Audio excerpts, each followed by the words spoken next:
हरियाणा में नए जिले बनाने का काम कब होगा? सालों से नए जिले बनाने की चर्चाएं हैं, लेकिन सरकार नए जिले क्यों नहीं बना पा रही? क्या वाकई कोई अड़चन है या चुनाव में फायदा उठाने के लिए काम को टाल दिया गया? अगर नहीं, तो नए जिले बनाने में इतनी देरी क्यों? या फिर चुनावी समय में वोट बैंक को ध्यान में रखकर ही जिले बनाए जाएंगे? दोस्तों नमस्कार, मैं आपका यार जतिन पत्रकार। हरियाणा में नए जिलों का काम काफी लंबे समय के लिए अटक गया है। मानकर चलिए कि 2-3 साल तक यह मुमकिन होता नहीं दिख रहा, नामुमकिन सा लग रहा है। कहा जा रहा है कि अब हरियाणा सरकार इस पर केंद्र सरकार की जाति जनगणना के बाद ही कोई फैसला ले सकती है। यही वजह है कि अचानक मीटिंग्स भी रुक गई। यहां तक कि कमेटी की तरफ से खुद कहा गया था कि 15 जून से पहले एक मीटिंग होगी, लेकिन वो भी नहीं हुई। वो तो छोड़िए, 15 जून के बाद भी कोई मीटिंग नहीं हुई। यानी कमेटी को कोई ना कोई इशारा पहले ही शायद हो गया होगा, जो मैं आपसे पहले भी बता चुका हूं, क्योंकि अचानक जिले बनाने की प्रक्रिया ठंडे बस्ते में चली गई। 30 जून तक ही कैबिनेट सब कमेटी का कार्यकाल था, वो भी खत्म हो चुका है।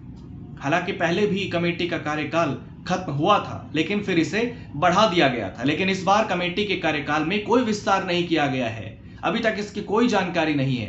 अगर सरकार की तरफ से कार्यकाल बढ़ाया भी गया है, तो इसकी जानकारी अभी तक कोई सार्वजनिक नहीं है। यानी अब ऐसा लग रहा है कि नए जिले बनाने का काम लंबे समय के लिए अटक गया है। जब कभी बाद में कोई नई कमेटी सरकार की तरफ से बनाई जाएगी, तब मंथन होगा और तभी किसी नए जिले पर विचार मंथन किया जाएगा। कुछ मीडिया रिपोर्ट्स में कहा जा रहा है कि 2027 या फिर 2028 तक ये काम हो सकता है नए जिले बनाने का।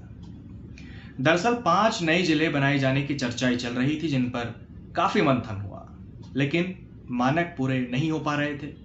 जिन नए जिलों को बनाने की तैयारी थी, उनमें हिसार का हासी, सिरसा का डबवाली, करनाल का असंध, वो सब मैं पहले बताता रहा हूँ आपको। जींद का सफीदो और सोनीपत का गोहाना इसमें शामिल है। ये 5 है जिनको जिले बनाने की चर्चाएं चल रही थी, जिन पर काम चल रहा था, विचार विमर्श मंथन हो रहा था, जो मैं आपको बता चुका हूँ। हालांकि मौजूदा परिस्थितियों को देखते हुए लग रहा है कि अब इस प्रक्रिया पर ब्रेक लग गए हैं। लेकिन नए जिलों का काम क्यों रोक दिया गया, अब उन पर विस्तार से मैं बात करता हूं। इसमें सबसे पहला कारण जो दिखाई देता है वो है जाति जनगणना, जो 2 चरणों में होगी और इसकी शुरुआत 1 अक्टूबर 2026 से होगी। पहले फेज में पहाड़ी राज्यों में जनगणना की तैयारी है, यानी कि हिमाचल, उत्तराखंड जैसे स्टेट, और दूसरा चरण 1 मार्च 2027 से शुरू होगा, जिसमें हरियाणा भी शामिल है। और जितने जो स्टेट्स बचेंगे उनमें भी जाति जनगणना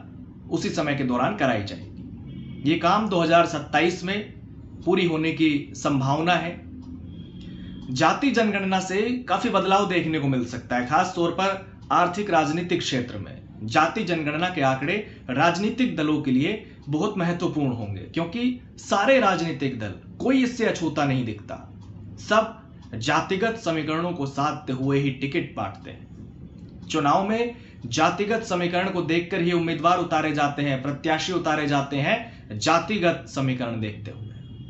जातीय आधार पर वोट बैंक की पॉलिटिक्स होती है। और खास बात देखिए, जातिवाद के खिलाफ भाषण होते हैं, लेकिन टिकट वितरण में जातिवाद आ जाता है। इसलिए राजनीति में कहा जाता है जाति है कि जाति नहीं। दूसरा कारण यह भी है कि प्रदेश में फिलहाल कोई चुनाव नहीं है अगले करीब 3 साल तक। कोई भी सरकार चुनाव करीब होते हैं तो तेजी से काम करती है, क्योंकि पार्टियां वोट बैंक देखती हैं। उदाहरण के तौर पर राजस्थान को ले लीजिए, हरियाणा का पड़ोसी राज्य। चुनाव से ठीक पहले 17 नए जिले गहलोत सरकार ने बनाए थे, कांग्रेस की सरकार थी इससे पहले। 3 संभाग भी बनाए गए थे, लेकिन चुनाव हारने के बाद सरकार बदलती है, बीजेपी सत्ता में आई और सीएम भजन लाल ने पिछली सरकार का फैसला पलटते हुए शायद 9 जिले और तीनों संभागों को निरस्त कर दिया, उनको समाप्त कर दिया गया। कहने का मतलब, चुनाव में वोट बैंक का फायदा उठाने के लिए अक्सर ऐसा किया जाता है और बीजेपी इस पर खास ध्यान भी देती है। और प्रदेश में फिलहाल लंबे समय तक, हरियाणा में काफी लंबे समय तक अभी कोई चुनाव नजर नहीं आ रहा है। अभी 3.5 महीने पहले तो निकाय चुनाव हुए हैं, मेयर इलेक्शन। पिछले साल लोकसभा विधानसभा चुनाव हुए, उससे पहले पंचायत चुनाव हो चुका 2022 में। अब 2027 में पंचायत चुनाव प्रस्तावित है और 2027 में ही जातिगत जनगणना भी पूरी होगी। इसलिए कहा जा सकता है कि 2027 तक तो शायद नए जिले नहीं बन पाएंगे या फिर 2028 में भी बनाए जा सकते हैं, क्योंकि 2029 में लोकसभा चुनाव प्रस्तावित है पूरे देश में। इसके अलावा हरियाणा का विधानसभा चुनाव भी है और इसके साथ ही प्रदेश के जो नए जिले बनाने की तैयारी हो रही थी उनमें पैरामीटर्स की भी कमी बताई गई थी, यानी पैरामीटर्स की कमी भी एक कारण हो सकता है, क्योंकि तत्कालीन कमेटी के चेयरमैन कृष्णलाल पवार खुद कह चुके कि नए जिले तहसील उप तहसील के संबंध में कुछ नियम तय किए गए और इन नियमों पर अभी संभावित जिले फिट बैठते नहीं दिख रहे। तो ये वो तमाम कारण है जिसकी वजह से फिलहाल नए जिले बनाने की प्रक्रिया ठंडे बस्ते में जा चुकी। लेकिन राजनीतिक तौर पर देखा जाए तो चुनावी समय किसी भी पार्टी के लिए अहम होता है। ऐसे में यह भी कहा जाए तो शायद गलत नहीं होगा कि चुनावी समय के दौरान या फिर चुनाव को ध्यान में रखकर ही हो सकता है नए जिले बनाए जाएं। इसलिए फिलहाल जिले बनाने की प्रक्रिया पर ब्रेक लग गए हैं। नमस्कार।